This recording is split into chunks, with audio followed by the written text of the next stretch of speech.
Hello friends, আমি দীপিকা কিচেনে আপনাদের স্বাগত। আজ আমি আপনাদের ছোলার ডালের ধোকার ডালনা বানিয়ে দেখাবো। আর যারা আমার চ্যানেলটা প্রথম দেখছেন অবশ্যই সাবস্ক্রাইব করে পাশে থাকবেন। চলুন তাহলে আমি কিভাবে বানাচ্ছি দেখে নিই। এটা নিরামিষ দিনে বানিয়ে খেতে খুব ভালো লাগে। এটা রুটি বা ভাত যে কোনো খাবারের সাথে খেতে খুব ভালো লাগে। আমি কিভাবে বানাচ্ছি চলুন তাহলে দেখিয়ে দিই। আমি কোপ্তা বানানোর জন্য আমি এই যে দেখুন 2 কাপ মতো ছোলা নিয়েছি। ছোলার ডালটা আমি 2 ঘন্টা ভিজিয়ে রেখেছিলাম, দিয়ে ভালো করে জলটা ঝরিয়ে নিয়েছি। এবার একটা মিক্সিং বলে নিয়ে নেব, এর মধ্যে দিয়ে দেব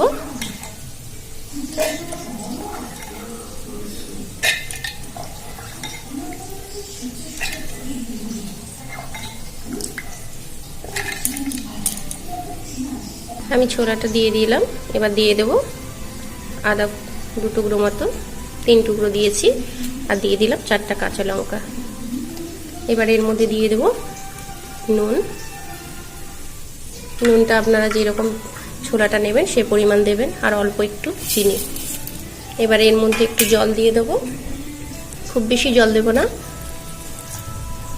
আমি 1/2 কাপ মতো জল দিলাম। এবার এটা পেস্ট বানিয়ে নেব।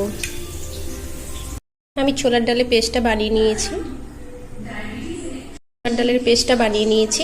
এবারে এটা ভেজে নেব। কড়াটা গরম করতে দিয়ে দিয়েছি। এবারে এর মধ্যে দিয়ে দেব ঘি। আমি ছোলার ডালটা ভাজার জন্য দিয়ে দেব ঘি। ঘিটা গরম করতে দেব। ঘিটা গরম হয়ে গেছে, আমি দিয়ে দেব হিংটা একটু ভেজে নেব।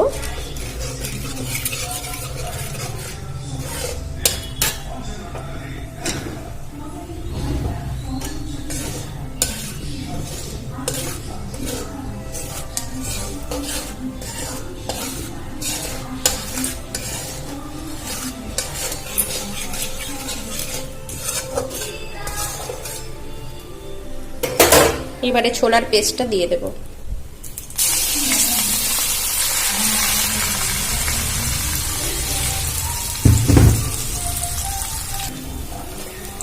এটা আবার নাড়াচাড়া করে ভেজে নেব।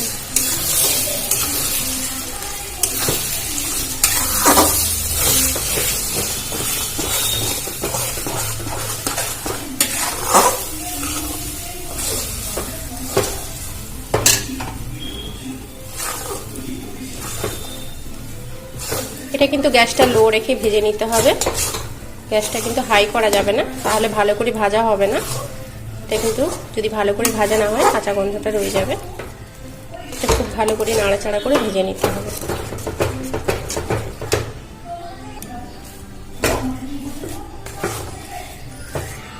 এটা কিন্তু খুব ভালো করে নাড়াচাড়া করে ভেজে নিতে হবে, খুব বেশি শক্ত করা যাবে না।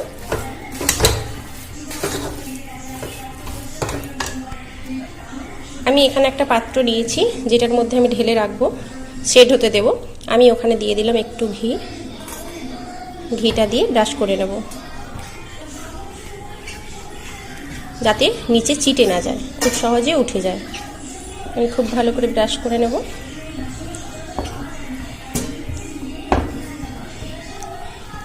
এটা হয়ে গেছে। এবারে আমি এটা ভেজে এর মধ্যে ঢেলে দেবো। আমি এটা 2 মিনিট মতো ভেজে নিয়েছি। এবারে আমি এটা থালার মধ্যে ঢেলে দেব। আমি ঢেলে নিয়েছি। এবারে এটা সেট করতে দিয়ে দেব।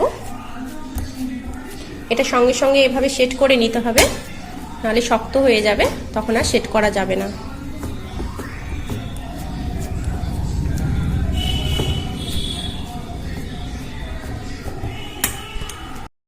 একটু ঠান্ডা হয়ে গেছে। এবারে আমি এটা কেটে নেব। আমি বরফির আকারে কেটে নেব। আপনারা যেমন শেপ দিতে চান সেভাবে কেটে নেবেন।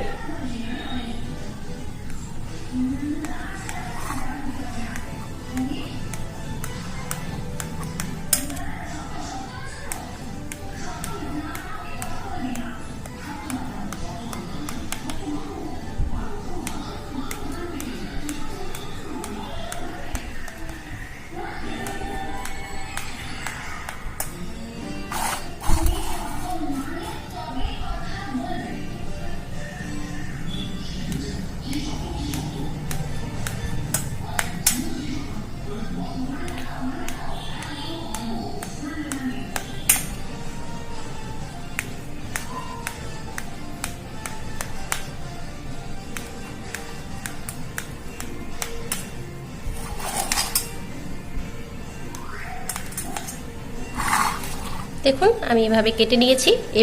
এবারে এগুলো ভেজে নেব। গরম করতে দিয়ে দিয়েছি। কড়াটা গরম হয়ে গেছে, আমি দিয়ে দেব সাদা তেল। এবারে সাদা তেলটা গরম করে নেব। তেলটা গরম হয়ে গেছে, এবারে আমি এগুলো ভেজে নেব।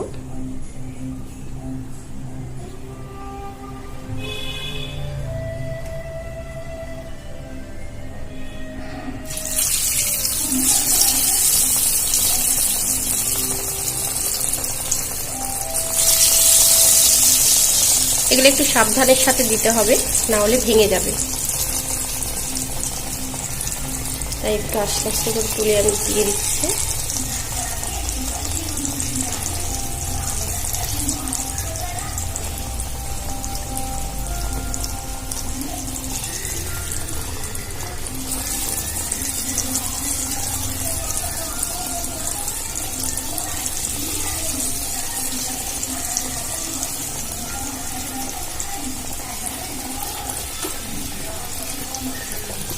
আমি কম কম করে ভেজে নেব। আমি এগুলো এবার ভালো করে ভেজে নেব।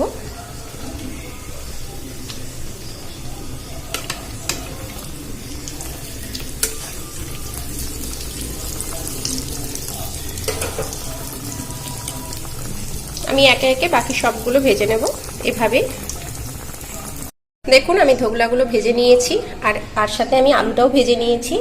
এবারে যে তেলটা আছে ওটা আমি একটু গড়িয়ে নেব, কারণ এতটা তেল তো লাগবে না, আমি গড়িয়ে নেব। আমি তেলটা গড়িয়ে নিয়েছি। এবারে এখানে একটু ওই ভাজা তেলটাই এবারে একটু দিয়ে দেব, আর দিয়ে দেব একটু ঘি।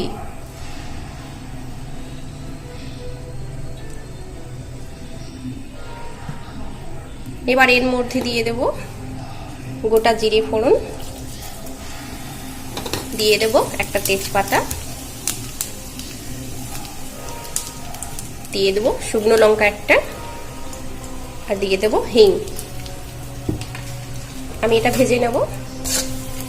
আমি গ্যাসটা লো রেখেছি। এটা ভাজা হয়ে গেলে আমি টমেটো রেখেছি, টমেটোটা বেটে নিয়েছি। এবার ওটা এর মধ্যে দিয়ে দেবো। দেখুন ভাজা হয়ে গেছে, একটা সুন্দর গন্ধ আসছে। আমি এবার এর মধ্যে দিয়ে দেবো টমেটো বাটা।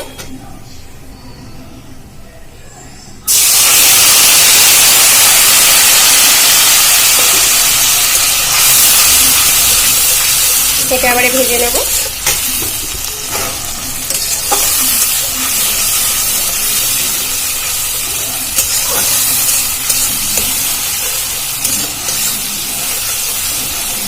আমি টমেটো একদম মিহি করে বাটিনি, একটু গোটা রেখেছি। আপনারা প্লেন করে দিতে পারেন, অসুবিধা নেই। আর এই ধোকলার জন্য আলুটা অপশনাল, আপনাদের যদি পছন্দ না হয় আলুটা দেবেন না। এটা খুব ভালো করে ভেজে নেব। আর দেখুন আমি এখানে একটা আদার পেস্ট বানিয়ে নিয়েছি, এর মধ্যে দিয়েছি গোটা জিরে আর গোটা ধনে একসাথে বেটে নিয়েছি।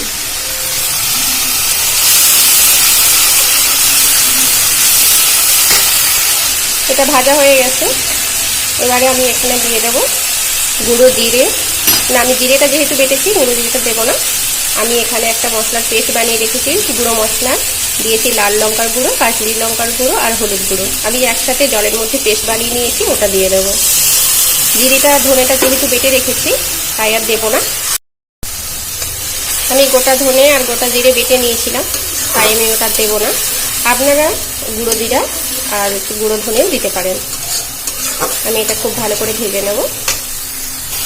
এবারে এর মধ্যে আদা বাটাটা দিয়ে দেবো। হয়ে গেছে, আমি দিয়ে দেবো 2 চামচ মতো আদা বাটা।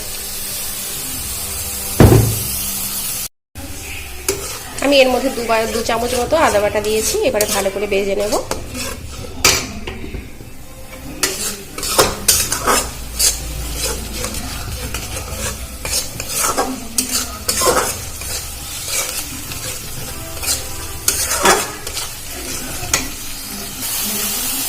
আমি এখানে অল্প একটু চিনি দেব, দিয়ে আবার ভালো করে ভেজে নেব মশলাটা।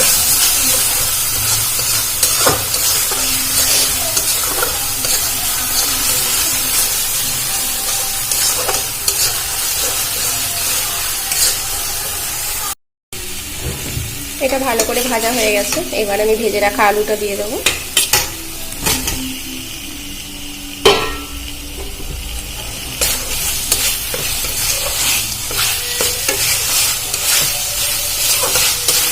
একটু নাড়াচাড়া করে দিয়ে দেবো জল।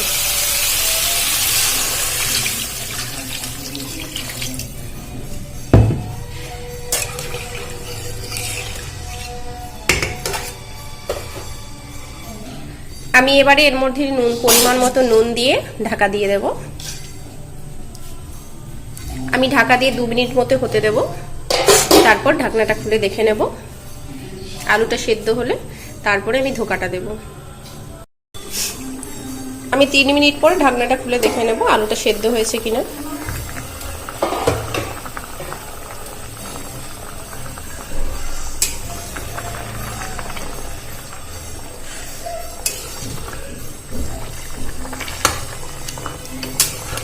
আলুটা আরেকটু সেদ্ধ হবে। আপনারা মাঝে একবার খুলে নুন মিষ্টিটা দেখে নেবেন। আমিও দেখে নিয়েছি। এবার আরেকটু সেদ্ধ হতে দেব।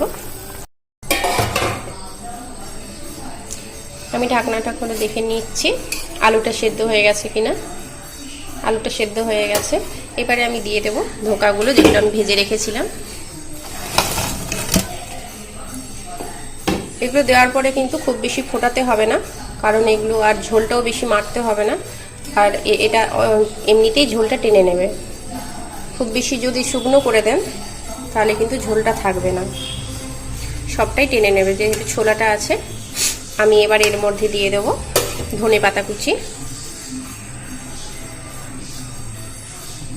দিয়ে দেব একটা কাঁচা লঙ্কা, আর দিয়ে দেব অল্প একটু গরম মশলা। গরম মশলাটা অপশনাল, আপনাদের যদি পছন্দ না হয় দেবেন না। আমি দিয়ে এবার এটা একটু ঢাকা দিয়ে দেব। আমার রেসিপিটা আপনাদের কেমন লাগলো অবশ্যই কমেন্ট করে জানাবেন। যদি ভালো লাগে লাইক, শেয়ার, সাবস্ক্রাইব করে রাখবেন। আমি একটু হতে দেব। আমি এটা 1 মিনিট মতো রেখেছি। দেখুন, এটা কিছুক্ষণ পরে পুরো জলটা শুকিয়ে যাবে, ঝোল বেশি থাকবে না। তখন মনে হবে না যে এতটা ঝোল, একটু শুকনো শুকনো হয়ে যাবে। আর আপনারা যেমন ঝোল খাবেন বা যদি শুকনো শুকনো খেতে চান সেই মতো রাখবেন। সবাই ভালো থাকবেন, সুস্থ থাকবেন। যদি আমার রেসিপিটা ভালো লাগে প্লিজ কমেন্ট করে জানাবেন। আর পুরো ভিডিওটা দেখার জন্য অসংখ্য ধন্যবাদ। নমস্কার।